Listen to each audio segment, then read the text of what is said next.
இப்போது புதிய அறிமுகம் ஆச்சி ஹோட்டல் சாம்பார் 50 கிராம் ரூபாய் 20 மட்டுமே. சென்னை அண்ணா அறிவாலயத்தில் திமுகவுடன் மார்க்சிஸ்ட் கம்யூனிஸ்ட் கட்சி பேச்சுவார்த்தையில் ஈடுபட்டுள்ளது. தொகுதிகள் இன்று அடையாளம் காணப்பட்டு ஒப்பந்தம் கையெழுத்தாக வாய்ப்புள்ளதாக கூறப்படுகிறது. திமுக பேச்சுவார்த்தை குழுவுடன் பே. சண்முகம் தலைமையிலான குழு பேச்சுவார்த்தையில் ஈடுபட்டு வருகிறது. கூடுதல் தகவல்களை வழங்குவதற்காக செய்தியாளர் ராஜ்குமார் இணைந்திருக்கிறார். அவரிடம் கேட்கலாம். ராஜ்குமார், இதில் யார் யாரெல்லாம் பங்கேற்றிருக்கிறார்கள்? எந்தெந்த தொகுதிகள் ஒதுக்கப்படுவதற்கான வாய்ப்புகள் இருக்கு? வேதவழி, திமுகவுடைய பேச்சுவார்த்தை குழு தலைவர் டி.ஆர். பாலு தலைமையிலான குழுவுடன் மார்க்சிஸ்ட் கட்சியினுடைய மாநில செயலாளர் சண்முகம் உள்ளிட்ட குழுவினர் பேச்சுவார்த்தையில் ஈடுபட்டு வருகிறார்கள். 5 தொகுதிகள் மார்க்சிஸ்ட் கட்சிக்கு ஒதுக்கப்பட்ட நிலையில் தொடர்ந்து தொகுதிகளை அடையாளம் காணக்கூடிய பேச்சுவார்த்தை நடைபெற்று வருகிறது. இதில் மார்க்சிஸ்ட் கட்சிக்கு ஆரம்பத்திலிருந்தே கன்னியாகுமரி மாவட்டத்தில் இருக்கக்கூடிய ஒரு சட்டமன்ற தொகுதி தங்களுக்கு ஒதுக்க வேண்டும் என பேச்சுவார்த்தையில் தொடர்ந்து பேசி வருகிறார்கள். குறிப்பாக கிள்ளியூர், விளவங்கோடு சட்டமன்ற தொகுதிகள் மார்க்சிஸ்டுக்கு ஒதுக்க வேண்டும். கடந்த காலங்களில் மார்க்சிஸ்ட் கட்சி இதில் சட்டமன்ற உறுப்பினர்களாக இருந்திருக்கிறார்கள் என்று முக்கியத்துவம் கொடுத்து பேசி வருகிறார்கள். இந்த 2 தொகுதி கிள்ளியூர், விளவங்கோடு காங்கிரஸ் வசம் இருக்கிறது.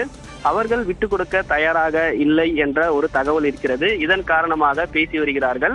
ஏற்கனவே மார்க்சிஸ்ட் கட்சி தற்போதைய சட்டமன்ற உறுப்பினராக இருக்கக்கூடிய கீழ்வேலூர், கந்தர்வக்கோட்டை இந்த 2 தொகுதிகள் கிடைக்கும் என்றும், அதே போன்று கன்னியாகுமரியில் ஒரு தொகுதி, திருப்பூர் வடக்கு அல்லது தெற்கு தங்களுக்கு வேண்டும், மதுரை மாவட்டத்தில் ஒரு தொகுதி வேண்டும் என்ற போன்ற பேச்சுவார்த்தைகள்லாம் பேசி வருவதாக தகவல்கள் தெரிவிக்கப்படுகிறது. அதே போன்று திமுக பேச்சுவார்த்தை குழுவிலிருந்து திருவொற்றியூர் சட்டமன்ற தொகுதி மார்க்சிஸ்ட் கட்சிக்கு கொடுப்பதாக பேச்சுவார்த்தை குழுவில் பேசி வருவதாக தகவல் தெரிவிக்கிறார்கள். எனவே அதன் அடிப்படையில் தொகுதிகளை இறுதி செய்வதற்கான பேச்சுவார்த்தை நடைபெற்று வருகிறது. இன்றைய தினம் பொறுத்தவரை காங்கிரஸ், தேமுதிக, மார்க்சிஸ்ட் கட்சி இந்த 3 பேருக்கும் தொகுதிகளை அடையாளம் காணுவதில் இறுதி செய்து விட்டால் திமுகவில் அனைவருக்கும், அனைத்து கூட்டணி கட்சிக்கும் தொகுதிகளை இறுதி செய்வதற்காக தீவிரம் காட்டி அதன் அடிப்படையில் பேச்சுவார்த்தை பேசி வருகிறார்கள். வேதவழி, வேட்பாளர் பட்டியல் எப்போது வெளியாக வாய்ப்பு இருக்கிறது?